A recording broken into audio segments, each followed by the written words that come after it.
तो सर्वप्रथम हम इसके बारे में बताएंगे, साधु संघ के बारे में। तो श्रीमद् भागवत के अंदर ऐसे एक प्रसंग आता है कि श्रीपाद नारद मुनि जो थे वो अपने ही 3 जन्म के बारे में वर्णन करते हैं भागवत में। बताते हैं कि पहले में एक गंधर्व था स्वर्गलोकों में, मेरा नाम था उपबर्हण। उस समय हमेशा मेरे साथ अनेक अप्सराएं रहती थी, हम इधर उधर घूमते घामते थे। और खूबसूरत शरीर था, घुंघराले बाल थी, मधुर कंठ था, बाज बजाता था और इस तरह से स्त्रियों के संग में घूमता घामता था। उस संग में एक बार ऐसे करते करते उन्होंने बताया कि मैं पहुंच गया एक देवताओं के सभा में। वो लोग मीटिंग होने के बाद भगवान हरि की गुणगान कर रहे थे, हरिनाम संकीर्तन कर रहे थे। मैं उधर जाकर उठपटांग कुछ गा लिया, जैसे अगर कोई हरिनाम करते समय कोई सिनेमा के गाना गाता तो कैसे होगा ऐसे। ये देखकर देवता लोग कुपित होकर मुझे एक श्राप दिया। बोला कि अरे धूर्त, तुम भगवान की गुणगान जब चल रहा है तब तुमने इस तरह का अपशब्द बोला, इसलिए तुमको हम श्राप देते हैं कि तुम एक दासी पुत्र बन जाओ। एक क्षण मात्र में जो बहुत बड़ा गंधर्व था, पहले खूबसूरत शरीर था, बहुत नाम यश था उसकी, ऐश्वर्य में जीता था पहले, लेकिन आसमान से नीचे गिर पड़ा वो धरती में, एक गांव में, एक साधारण झोपड़ी में एक दासी का पुत्र बनकर। और वो 5 वर्ष का जब बालक बना, एक दिन की बात है, उसी गांव में एक गुरुकुल भी था ब्राह्मणों का। उस गुरुकुल में वास करने के लिए कुछ वैष्णव लोग आ पहुंचे उधर। और वो इस दासी के झोपड़ी के निकट ही था वो गुरुकुल। ये दासी ने देखा कि कोई संत महात्मा आया है, चलो बेटा हम भी जाकर दंडवत प्रणाम करते हैं, साधु संतों के आशीर्वाद प्राप्त करते हैं। साधु संतों के पास शक्ति होता है, वो हमेशा अपने हृदय में भगवान को धारण करते हैं और भगवान हरि के बारे में चर्चा करते हैं, हरि की कीर्तन करते हैं, सदा भगवान की लीला चेष्टाओं में रमते हैं। चलो हम जाकर उनके आशीर्वाद प्राप्त करके आएंगे। उसे माँ ने अपने छोटे बच्चे को भी लेकर उन साधुओं के पास पहुंच गई, दंडवत प्रणाम किया, उनको सेवा याचना की उन्होंने। तो ये माता रोज प्रसाद बनाकर इन साधुओं को देने के लिए आयोजन करती थी। तो अपने छोटे 5 वर्ष के बालक को उन्होंने सेवा दे दिया, चलो बेटा ये प्रसाद का प्लेट लेकर जाओ, साधुओं को परोसो, उसके बाद उनके प्लेट धोना। इस तरह साधु संतों की सेवा करना, सेवा में लगा दिया बच्चे को, बच्चा इससे चलता था, वापिस लौटाता था। ऐसे 2-4 दिन बीतने के बाद बच्चे ने देखा कि साधु संत लोग हमेशा प्रसन्न चित्त के साथ भगवान हरि की लीला चेष्टाओं का चर्चा करते हैं। भगवान हरि ये शब्द का ही नाम है, सर्व अमंगल हरे इति हरि। सब तरह की अमंगलता को मिटाने वाले जो व्यक्ति होते हैं उनका नाम है हरि। भगवान हरि के बारे में भागवत में वर्णन आता है।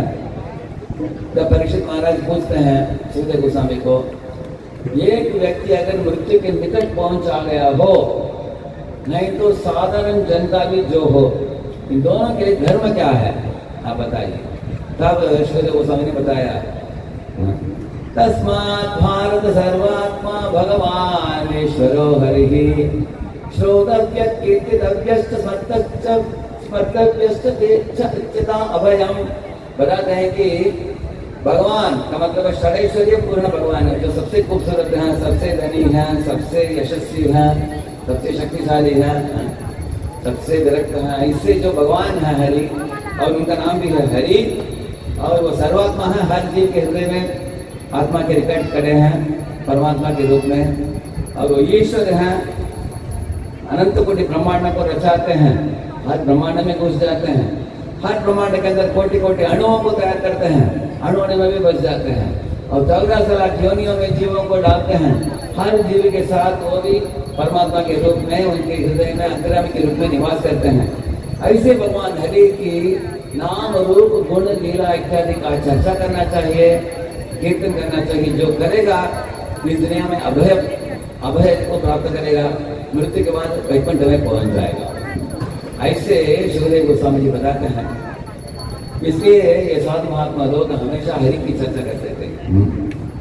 और ये लड़का जो था उनकी कथा थोड़ा बहुत श्रवण करके उनके कान में पड़ गया कथा, उसको सुनकर उन्होंने विनती किया उनसे, मैं एक साधारण क्षुद्र परिवार में जन्मा हूँ, पतित परिवार में, मेरे अंदर कुछ योग्यता नहीं है, अगर आपकी अनुमति हो तो मैं भी कुछ कथा श्रवण कर सकता हूँ आपकी अनुग्रह से।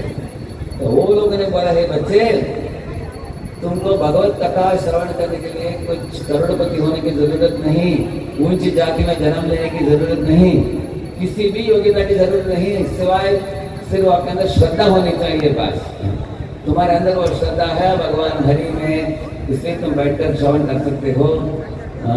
हम जब हरि की कथा बोलते हैं आकर तुम भी बैठो, जैसे आप लोग आकर आज बैठे हैं, इसी तरह वो लड़का उनके पास में बैठा।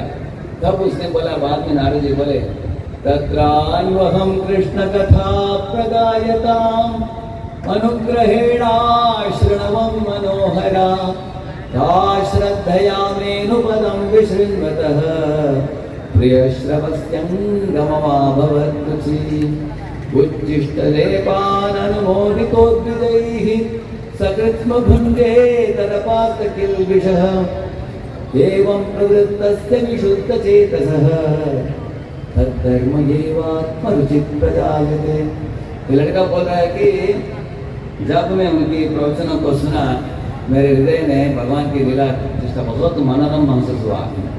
जैसे ये लोग कथा बता रहे थे, भगवान कृष्ण कैसे कालिया नाग के ऊपर नाचते हैं जो हजारों फंड वाला है, भगवान उसके ऊपर नाचते समय भी मुस्कुराते हैं, भगवान आसानी से उसको दमन कर देते हैं। भगवान कैसे गोवर्धन पर्वत को उठाते हैं, भगवान कैसे दावाग्नि को पी लेते हैं, भगवान कैसे पूतना का वध करते हैं, इन सर की लीलाओं का बात करते थे वो लोग। भगवान कृष्ण की पराक्रमता, भगवान कृष्ण की मधुरिमा, भगवान कृष्ण की अनुकंपा, भगवान कृष्ण की भगवत्ता इत्यादि के बारे में श्रवण करके ये लड़का जो है उसके हृदय में भगवान हरि, भगवान कृष्ण के लिए एक तरह का आकर्षण जग गया, रुचि जग गया। वो कथा श्रवण करने के बाद बार बार कथा सुनने की आदरता हुई उसके मन में। उसके बाद वो साधु महात्मा लोग 4 महीने होने के बाद उधर से निकल पड़े, क्योंकि बारिश का मौसम बंद हो गया, खत्म हो गया, शरद ऋतु चालू हो गई, आसमान में सूर्य चमक रहा था। उस समय लड़का रो रहा था कि आप हमको छोड़कर जा रहे हैं, आपकी संग के बिना हम कैसे आगे बढ़ेंगे भक्ति में। साधु महात्मा लोग बोले, हे वत्स, तुम चिंता मत करो, हम तुमको दीक्षा दे देंगे, भगवान हरि का नाम दे देंगे, और तो भगवान के नामों का उच्चारण करो रोज, और भगवान हरि का कथा सुनते जाओ।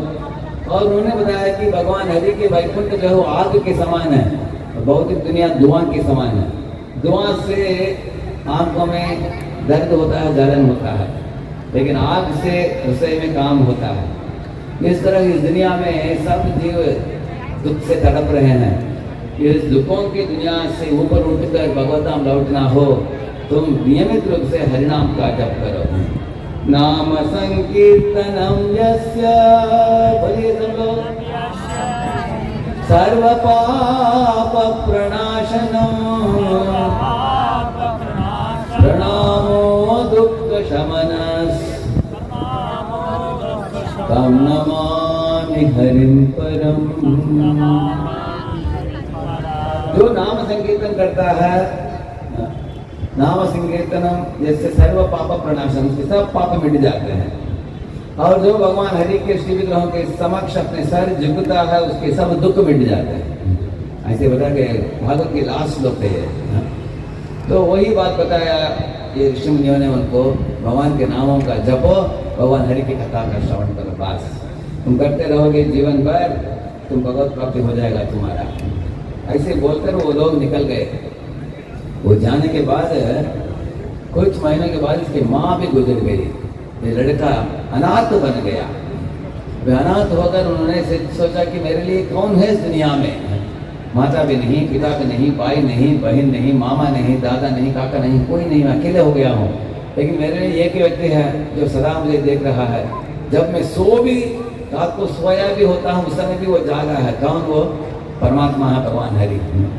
वो हमेशा वो जागरण करते हैं। तो मैं उनको, उनके श्री चरणों को प्राप्त करूँगा। त्वमेव माता च पिता त्वमेव, त्वमेव बन्धुश्च सखा त्वमेव, त्वमेव विद्या द्रविणं त्वमेव, त्वमेव सर्वं मम देव देव। भगवान हरि ही उनके सर्वस्व बन गए, माता बन गए, पिता बन गए, भाई बन गए, बहन बन गए, उनके सब कुछ, उनके धन बन गए, तो उनके प्राण ही बन गए भगवान हरि। जिस तरह वो छोटा था लड़का 5 वयस का, लेकिन वो जंगल में प्रवेश किया, जंगल में प्राणियों का आवाज सुनाई दी, फिर भी डरा नहीं। ऐसे एक बड़े झील में नहा धोकर पानी पीकर एक पेड़ के नीचे बैठकर भगवान हरि का स्मरण किया, नाम जपा। उस समय अचानक भगवान विष्णु ने उसको दर्शन दिया, एक क्षण मात्र के लिए। उसके बाद भगवान अप्रकट हो गए। तो वो लड़का एक क्षण के लिए देख लिया कि भगवान विष्णु जो हैं वो पीतांबर पहने हैं, जो चमक रहा है उनके धोती, और उनके शरीर जो है नीलमणि के बराबर चमक रहा है। उनके सुंदर चेहरा है, उनका मुकुट है, कुंडल है, उनका चतुर्भुज रूप है, शंख चक्र गदा पद्म को धारण करके। उनके वक्षस्थल में वैजयंती माला है, कौस्तुभ मणि है, शिवच चिन्ह है। बच्चे ने एक क्षण में देख लिया सब। वो सुंदर रूप बार बार देखने को मन किया उसको, लेकिन देख नहीं पाया। बार बार ध्यान लगा, नाम जपा, भगवान आ नहीं रहे थे, बच्चा रोने लगा। उस समय भगवान आकाशवाणी होकर भगवान ने बताया, हंत अस्मिन् जन्मनि भवान मां द्रक्षुमिहार्हति, अविपक्वकषायाणां दुर्दर्शोऽहं कुयोगिनाम्। उन्होंने बताया कि हे वत्स, इस दुनिया में अगर किसी का चित्त शुद्ध नहीं हुआ है वो मेरा दर्शन नहीं प्राप्त कर सकते हैं, और जिनकी सेवा में पूर्ति नहीं हुआ है वो भी मेरा दर्शन नहीं कर सकता है। इसलिए तुम सेवा भरपूर करो और तुम्हारे चित्त को शुद्ध करो। नाम करते करते इस जीवन भर तुम मुझे देख नहीं पाओगे, लेकिन तुम्हारी मृत्यु जब होगा अगले जन्म में तुम महान भक्त बनोगे। इस तरह भगवान आशीर्वाद देकर वो भगवान अप्रकट, भगवान का आकाशवाणी जो बंद हो गया। वो छोटा लड़का था, खुश हो गया। वो कम से कम भगवान ने मुझे मार्गदर्शन दे दिया क्या करना है आगे है। कोई स्थान उधर से जंगल से आगे बढ़ते गया, हरिद्वार गया, ऋषिकेश गया, वृंदावन गया, मथुरा गया, द्वारका गया। अलग अलग तीर्थ स्थलों में जाकर दिव्य नदियों में नहाता था। उसके बाद भगवान के मंदिरों के ऊपर चक्र को देखकर दंडवत प्रणाम करता था। वो मंदिरों के अंदर प्रवेश करके भगवान के शील ग्रह का दर्शन करता था, कीर्तन में जुड़ता था, कथा का श्रवण करता था, साध महात्माओं की संग करता था, ऐसे दिव्य ग्रंथों को पढ़ता था, भगवान का नाम जपता था।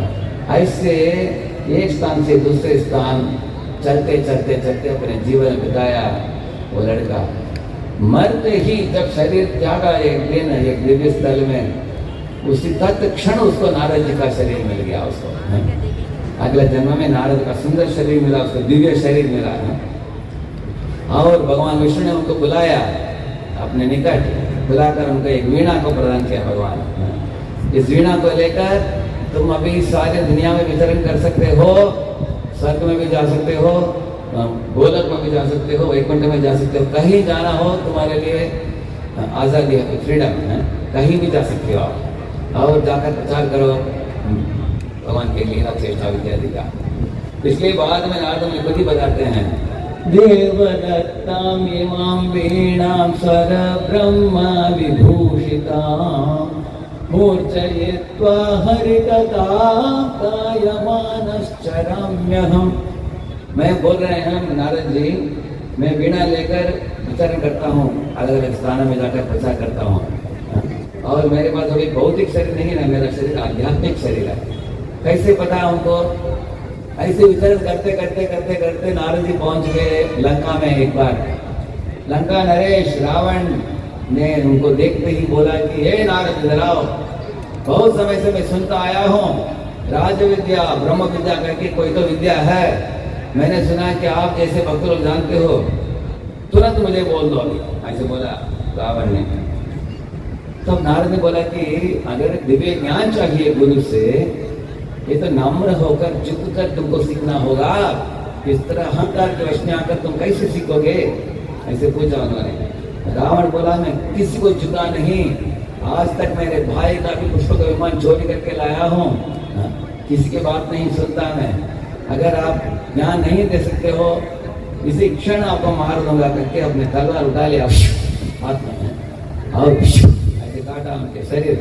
लेकिन उनका शरीर तो कटा ही नहीं, नारद तो हंस रहे थे। जैसे अगर एक लाइट का बीम हो इधर, उस लाइट के बीम को ट्यूबलाइट का कुछ बीम हो, काटने से क्या होगा? कुछ नहीं होगा। तब उसको पता चल गया कि नारद जी को अभी दिव्य शरीर मिल गया है। हमारा शरीर पंचमहाभूतों से बना हुआ है। हमको डर होता है कि कुछ गाड़ी टुकड़ा न दे हमको, कुछ एक्सीडेंट न हो जाए, व्याधि न हो जाए, हमको डर होता है हमको। लेकिन नारद जी को दिव्य शरीर मिल चुका था जो सच्चिदानंद स्वरूप है। जिस तरह भगवान कृष्ण का सच्चिदानंद रूप का शरीर है, प्रभु रामचंद्र का, कृष्ण का, इसी तरह है नारद जी को भी ऐसे शरीर मिल गया था। तो आप सब लोग इधर जो बैठे हो, आपके पास भी ऐसे ही सच्चिदानंद रूप का शरीर है, लेकिन उसके ऊपर दो आवरण आ गए हैं, मन का और पंचमहाभूत के शरीर का। पंचमहाभूत के शरीर में व्याधियां होता है, मन में हम लोग हतोत्साहित होते हैं इस दुनिया में, इसके कारण हम लोग दुख से पीड़ित हैं दुनिया में। लेकिन जिस तरह से ये जो दासी पुत्र भक्ति करके साधु संतों के संग में रहकर नारद बना, इस तरह हम सब लोगों के अंदर उस क्षमता है कि हम भी साधु संतों के संग करके हम भक्ति में आगे बढ़ सकते हैं। ये एक ऐसे महान साधु हैं श्रील प्रभुपाद जी, जो बंगाल में उनका जन्म हुआ कलकत्ता में। उन्होंने अपने गुरु को 1922 में जब मिला, उनके गुरु ने बोला, उनका नाम था अभय बाबू उस समय। उनके गुरु ने बोला कि आजकल एक साधारण इंसान भारत में, अमेरिका में तो लंदन दौड़ रहा है पढ़ाई के लिए, पैसा कमाने के लिए, इत्यादि के लिए। भारतवासी अपने ही संस्कृति को भूलकर पाश्चात्य देश की संस्कृति को नकली कर रहा है इसका। इसलिए तुम अगर पाश्चात्य देश के लोगों को नचाओगे हरि कीर्तन में, उसको देखकर भारतवासी भी हरि कथा हरि कीर्तन को गंभीरता से लेगा। ऐसे बोला। जैसे अभी अमेरिका के लोग जो है तकनीकी में आगे बढ़ चुके थे बहुत, लेकिन अध्यात्म में बड़े पूंजे थे, कुछ मालूम नहीं था उनको। लेकिन भारत में अध्यात्म जो है उसमें बड़े निपुण हैं लोग, शास्त्र बहुत हैं, पंडित लोग बहुत हैं, अनेक लोग पुण्यात्मा होते हैं। तो प्रभुपाद जी ने बोला कि अंधा पंगु न्याय बोला है। भारतवासी के पास आंखें हैं, दिव्य आंखें, लेकिन वो तकनीकी के तौर पर वो लंगड़े हैं। लेकिन अमेरिका के पास तकनीकी है, लेकिन वो अंधे हैं। इसलिए एक अंधा व्यक्ति अगर मोटा हो अमेरिका जैसे, अगर वो हाथ में चाकू लेकर एक बड़े भीड़ के बीच में जाकर उसको गोल गोल घुमाएगा, अनेक लोग मर जाएंगे। इसलिए भारत ऐसे लोग, अमेरिका के लोग तकनीकी का दुष्प्रयोग करके सारे दुनिया को तकलीफ पहुंचा रहे हैं। इसलिए भारत की दिव्य शुद्ध भव्य संस्कृति जो है वेदों का, इसको लेके जाना चाहिए। ये उनके गुरु की इच्छा थी। श्री प्रभुपाद जी 1965 में अमेरिका में जाकर उधर के जो कॉलेज के विद्यार्थियों को पार्क में लेके जाकर उन्होंने बहुत सुंदर हरे कृष्ण का कीर्तन करके उनको भक्ति मार्ग में जोड़ा उन्होंने। ऐसे तो प्रभुपाद महान साधु थे। उनके संगति में आकर सबके साथ हिप्पी जो थे वो सब हैप्पी बन गए सब। हरिनाम को गंभीरता से, उनको बहुत अच्छा लगा हरिनाम, क्योंकि शुद्ध नाम प्रभुपाद जी ने गाया, उसके प्रभाव में आकर और सब लोग आगे बढ़े भक्ति में।